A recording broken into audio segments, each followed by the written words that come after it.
وما أرسلناك إلا رحمة للعالمين.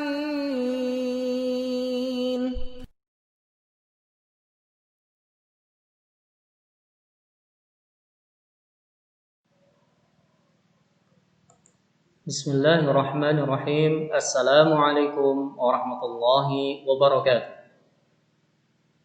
Innal hamdalillah hamdan katsiran thayyiban mubarakan fi kama yuhibbu rabbuna wa yardah. Asyhadu an la ilaha illallah wahdahu la syarika lah iqraran bihi wa tauhida wa asyhadu anna Muhammadan abduhu wa rasuluh la nabiyya wa la rasula ba'da. Allahumma salli wa sallim ala nabiyyina Muhammad ibni Abdillah salawatullah wa salamuhu ala alihi wa sahbihi wa mawala. Amma ba'd. Anak-anak salih dan salihah yang semoga senantiasa diberkahi dan dimuliakan oleh Allah Subhanahu wa taala. Kaifa halukum? Bagaimana kabar kalian hari ini? Baik, insyaallah semuanya sehat ya. Ya. Pada kesempatan kali ini kita akan mempelajari bersama tema 1, yaitu indahnya kebersamaan. Kita akan mempelajari subtema 1, yaitu keberagaman budaya bangsa. Ya, mari kita pelajari baik-baik ya. Semoga kita mendapatkan ilmu yang bermanfaat di dunia maupun di akhirat ya. Tetap semangat. Barakallahu fikum.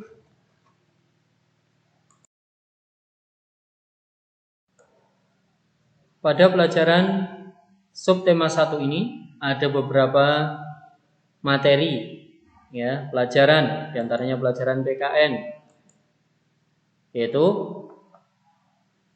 1. Memahami berbagai bentuk keberagaman suku, bangsa, sosial, dan budaya di Indonesia yang terikat dengan persatuan dan kesatuan. Jadi kita harus pahami bahwa keberagaman suku, bangsa, sosial, dan budaya di Indonesia ini harus terikat dengan persatuan dan kesatuan. Tidak boleh saling menyalahkan, tidak boleh saling mengejek, menghina, mengolok-olok. Ya, kita jadikan ini sebagai kekayaan dan hasanah bangsa Indonesia. Yang kedua, kita akan mengenal keberagaman masyarakat di Indonesia. Ada yang berasal dari suku Jawa, suku Sunda, dan suku-suku yang lain. Juga bahasa yang berbeda. Bahasa Jawa, bahasa Sunda, ini salah satunya. Ya, ini merupakan contoh bahasa-bahasa yang ada di Indonesia, yang tentunya semuanya berbeda-beda. Tetapi ini tidak boleh menjadikan perselisihan. Faktor penyebab keberagaman masyarakat Indonesia. Yang pertama, penyebabnya adalah keadaan geografis. Yang ada di gunung, yang ada di hutan, yang ada di kota, ataupun yang ada di desa. Ya. Dan yang kedua, faktor kedua adalah pengaruh kebudayaan asing. Adanya penjajah yang masuk ke Indonesia, ini meninggalkan budaya asing, sehingga bangsa Indonesia pun terpengaruh, sehingga terjadilah keberagaman budaya bangsa.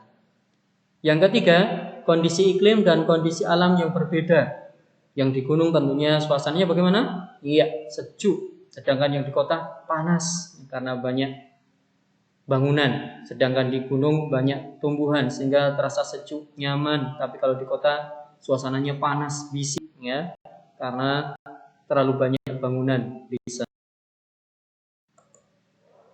Kemudian pada materi bahasa Indonesia, kita akan mempelajari apa itu gagasan pokok dan gagasan pendukung yang kita bisa peroleh dari teks, baik itu secara lisan, tertulis, ataupun visual. Apa itu visual? Iya, benar sekali, gambar. Ya, barakallahu fikum.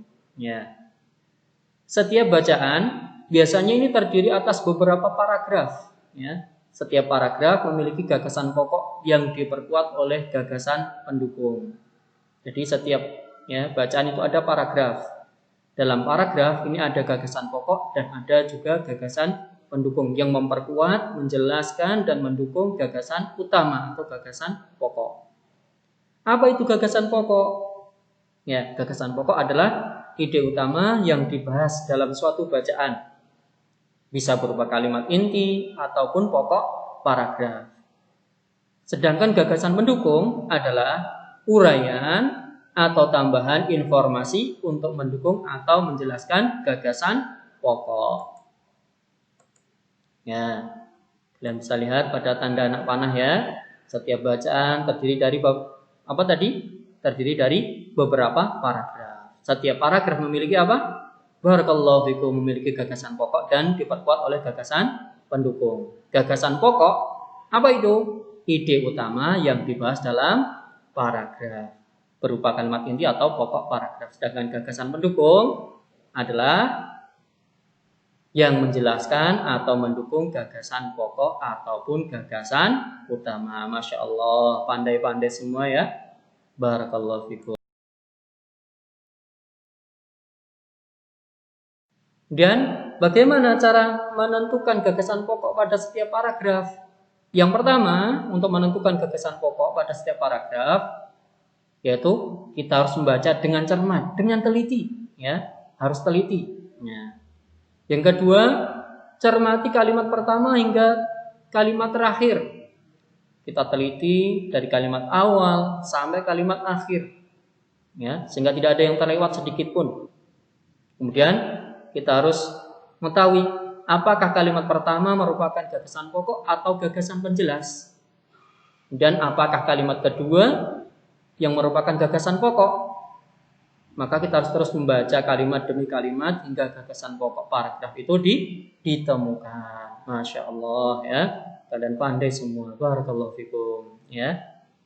Dan kita perlu ingat ya, anak soleh dan solehah semuanya, gagasan pokok ini sebagai isi atau inti paragraf, dan dia bisa terletak baik itu di awal, akhir, bahkan awal dan akhir, bahkan bisa juga di seluruh paragraf itu ada gagasan pokok atau gagasan utama. Di sini ada contoh ya, bacaan ya, yang judulnya sigap membantu sesama. Ya, kalian cermati ya, kalian baca pada bacaan ini ya. Ada beberapa paragraf. Kita lihat, ada berapa paragraf? Malam itu beberapa warga kampung Babakan berkumpul di pos jaga. Nah, ini adalah paragraf pertama. Pak Sulaiman baru pulang dari kampungnya di Maluku. Ini paragraf yang kedua. Sedangkan yang ketiga, Pak Ahmad menawarkan bantuan untuk membawa kardusnya. Pada paragraf keempat, setelah makan dan meminum teh hangat, Pak Sulaiman beristirahat. Ini merupakan paragraf yang ada dalam bacaan yang berjudul apa tadi? Iya, sigap membantu sesama. Ya, di sini kita bisa lihat ya. Pada kata malam itu beberapa warga kampung Babakan berkumpul di pos jaga. Ini adalah kalimat atau gagasan utama. Ya, sedangkan kalimat berikutnya merupakan gagasan pendukung atau penjelas. Pada paragraf yang kedua, ya, Pak Sulaiman baru pulang dari kampungnya di Maluku. Ini adalah gagasan utamanya. Karena ini menceritakan keadaan bahwa Pak Sulaiman baru pulang dari kampungnya. Sedangkan di kalimat berikutnya ini adalah menjelaskan setelah kepulangan Pak Sulaiman. Ya, maka ini disebut gagasan pendukung atau penjelas. Sedangkan kalimat pada paragraf yang ketiga, Pak Ahmad menawarkan bantuan untuk membawa kardusnya. Ini adalah gagasan utamanya. Ya. Kalimat berikutnya merupakan gagasan apa? Berarti, iya, pandai, masya Allah. Ya. Ini adalah gagasan penjelas atau pendukung. Kenapa? Karena menceritakan setelah Pak Ahmad menawarkan bantuan untuk membawa kardusnya, ada kejadian apa? Maka ini menjelaskan keadaan setelahnya. Kemudian paragraf yang keempat, setelah makan dan meminum teh hangat, Pak Sulaiman beristirahat. Kemudian kalimat setelahnya ini menceritakan keadaan Pak Sulaiman. Berarti ini adalah gagasan apa? Pendukung. Barakallahu fikum. Ya, cukup di sini dulu. Insya Allah kita sambung pada kesempatan yang akan datang. Semoga menjadi ilmu yang bermanfaat. Tetap semangat, ya, anak-anak solih dan solihah sekalian. Assalamualaikum warahmatullahi wabarakatuh.